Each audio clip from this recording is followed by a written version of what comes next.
Today I'm going to show you how to change your rear brake pads on a 2017 Golf R without the aid of any electronic interference such as VCDS. Just a little hack to remove the parking brake motor. Then you wind back the mechanism and the caliper by hand, which is really easy to do. It takes about a minute, and then the rest of the procedure is exactly the same as though you were changing the pads anyway. The mounting bolts for the motor are one just at the back here. You can probably see it. Off the bolts.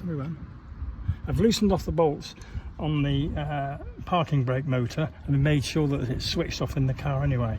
Next thing we do is remove the two caps that cover up the carrier to the caliper, and then we undo them with this 7mm Allen key. So just undo those. One there at the top, one at the bottom. That just takes a couple of minutes to do, so and then the other thing we need to do is just take this retaining clip, spring clip, that tensions up the pad, so just take that off.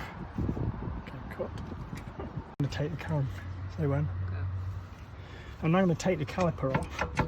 Bit of a tight fit because the parking brake's still fully adjusted up to these pads. So let's just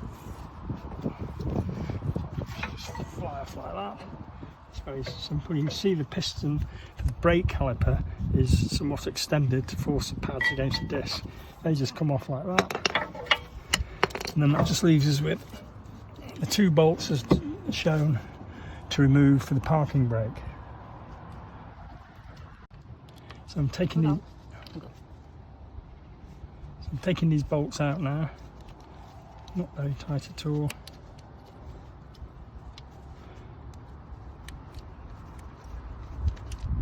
One. So I've got the other one down here, as you can see.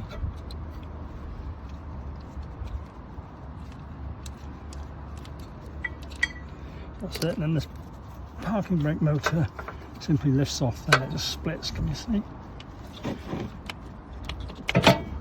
Okay, and there's a little thing that engages in the motor. That little gear winds this bit here in and out to help push the caliper out. So all I'm going to do now is just wind it anti-clockwise. You can see that piston moving in. No, it's not very tight, we're just getting in the pliers just for speed really. You can see that moving in. Just keep on moving it in until it's... That's about it. Okay. And now what we do, we push the piston back in to the caliper for the normal brakes using the standard tool. This goes in those little dimples there. You need 3 or 4 hands to do this job. So this standard tool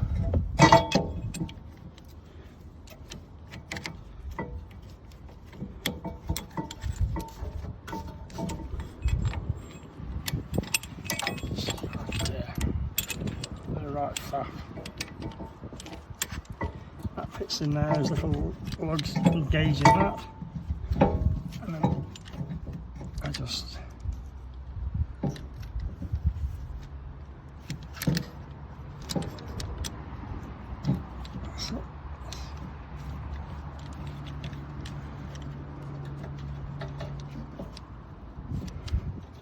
right, it screws in like that.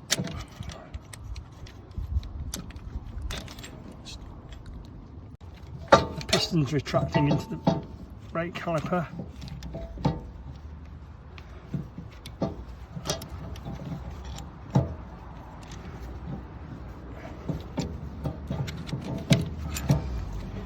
As you can see, it's pretty much all the way now. That's it. That'll allow me just to fit the new pads in the caliper. So that's what we're going to do now. New pads. That's the outer pad. I normally grease these up, but just for the purposes of this, I'll put them in. The inner pad has a spring on. That fits on there.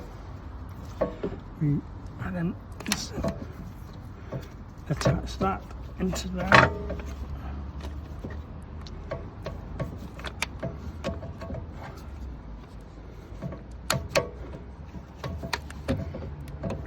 Just turn it off.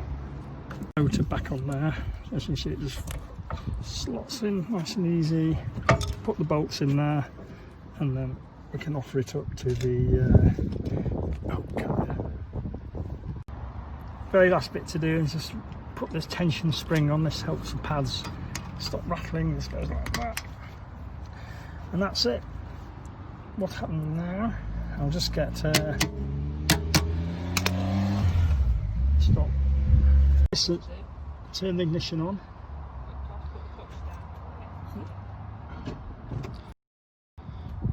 Ignition on, park on, and there we go. Motor's readjusted itself, parking brakes now fully operational, new pads in, easy peasy. Thank you, bye bye.